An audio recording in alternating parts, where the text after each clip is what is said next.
Oke,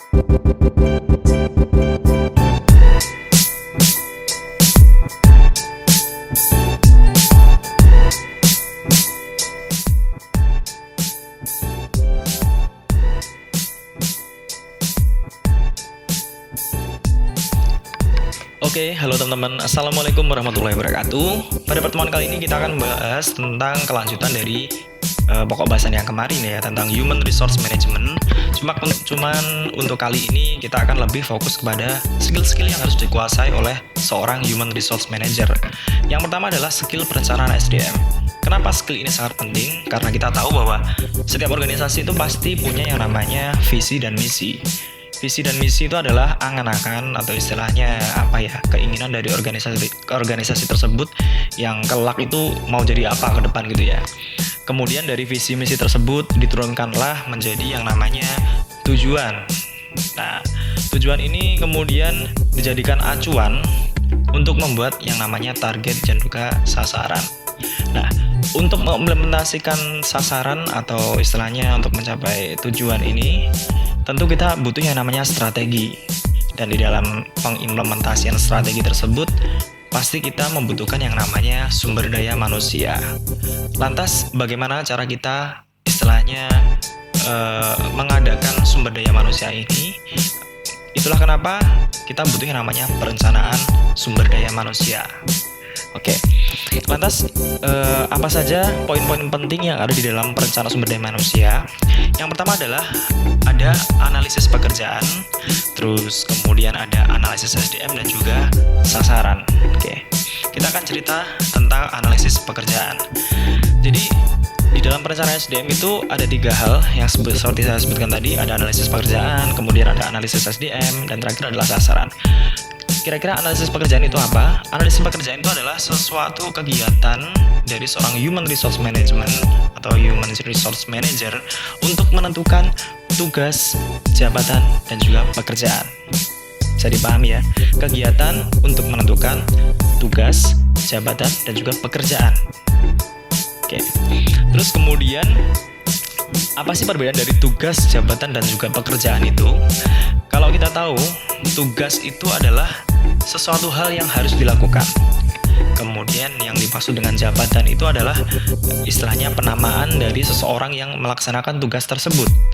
Lalu pekerjaan itu apa? Pekerjaan itu lebih luas, yaitu melingkupi yang namanya jabatan dan juga tugas. Itu adalah hal yang harus dilakukan ketika kita melakukan analisis pekerjaan.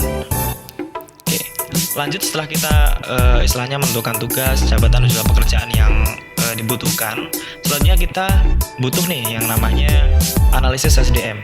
Analisis SDM ini berguna supaya kita mengetahui kira-kira spesifikasi dan juga kualifikasi apa saja yang harus ada supaya pekerjaan yang kita berikan itu bisa terselesaikan. Katakanlah kita bisa melakukan melakukan analisa SDM terkait pekerjaan. Semuanya saya punya software host gitu ya. Apa yang harus saya lakukan dan apa yang harus saya butuhkan? Saya membutuhkan seorang programmer gitu ya. Kira-kira kualifikasi dari programmer itu seperti apa? Dijabarkan dalam analisis SDM ini. Apakah dia lulusan D3, apakah dia lulusan S1 atau lulusan SMK? Jika kemudian ada lagi nggak kira-kira tambahan yang diperlukan? Contohnya dia harus punya sertifikat seperti pemrograman berorientasi objek. Kemudian dia harus punya sertifikasi atau paling nggak minimal memiliki pemahaman tentang UX UI seperti itu. Itu bisa dijelaskan di analisis SDM ini sehingga menghasilkan kualifikasi dari SDM yang dibutuhkan. Terus kemudian yang terakhir adalah sasaran. Sasaran ini sangat penting karena sasaran ini terkait dengan 2 hal. Yang pertama, kamu butuh SDM, tujuannya adalah untuk penambahan kualitaskah atau penambahan secara kuantitas. Kalau kita istilahnya melakukan penambahan secara kualitas, kita nggak perlu melakukan perekrutan SDM baru, cukup mengadakan pelatihan.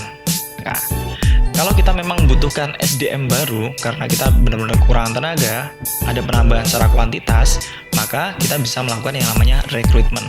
Penjelasan tentang rekrutmen akan kita jelaskan lebih lanjut pada video berikutnya ya, tentang tahap yang kedua yaitu skill pengadaan SDM.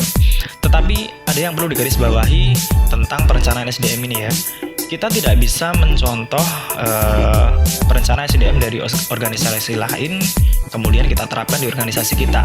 Itu tidak bisa, karena esensi dari perencanaan SDM itu adalah kita bisa menganalisis kebutuhan dari organisasi kita itu sendiri. Dari mulai sebenarnya yang dibutuhkan oleh organisasi itu kira-kira apa sih, pekerjaan apa saja. Terus kemudian kita bisa menjabarkannya dalam bentuk tugas seperti apa, kemudian jabatan itu seperti apa, dan juga pekerjaan yang diharuskan ada itu seperti apa, dan juga kualifikasi yang sangat dibutuhkan oleh organisasi kita itu seperti apa. Jadi memang tidak bisa istilahnya kita meniru atau istilahnya kita lihat tuh ada software house yang istilahnya mereka memiliki manajemen SDM yang bagus gitu ya. Apakah kita bisa meniru mereka? Atau istilahnya di tahap perencanaan ini kita tiru? Itu tidak bisa. Karena sekali lagi esensi dari kegiatan perencanaan SDM adalah bagaimana cara kita menganalisa kebutuhan dari perusahaan kita itu sendiri atau organisasi itu sendiri. Oke, saya rasa itu adalah penjelasan singkat mengenai skill yang harus dimiliki tentang perencanaan SDM, dari mulai analisis pekerjaan, analisis SDM, dan juga menetapkan yang namanya sasaran. Konklusinya adalah ketika kita bicara tentang analisis pekerjaan, berarti kita bicara tentang pengelompokan tugas, jabatan, dan juga pekerjaan. Oke. Terus kemudian kalau kita bicara tentang analisis SDM, berarti kita bicara tentang kualifikasi SDM yang kita butuhkan, spesifikasinya apa saja, seperti itu. Terus kemudian kalau kita bicara tentang sasaran, berarti kita bicara tentang peningkatan kualitaskah atau penambahan secara kuantitas. Dan itu nanti treatmentnya juga akan beda-beda, berlanjut pada tahap skill yang kedua, yaitu pengadaan SDM. Kurang lebihnya saya mohon maaf. Assalamualaikum warahmatullahi wabarakatuh.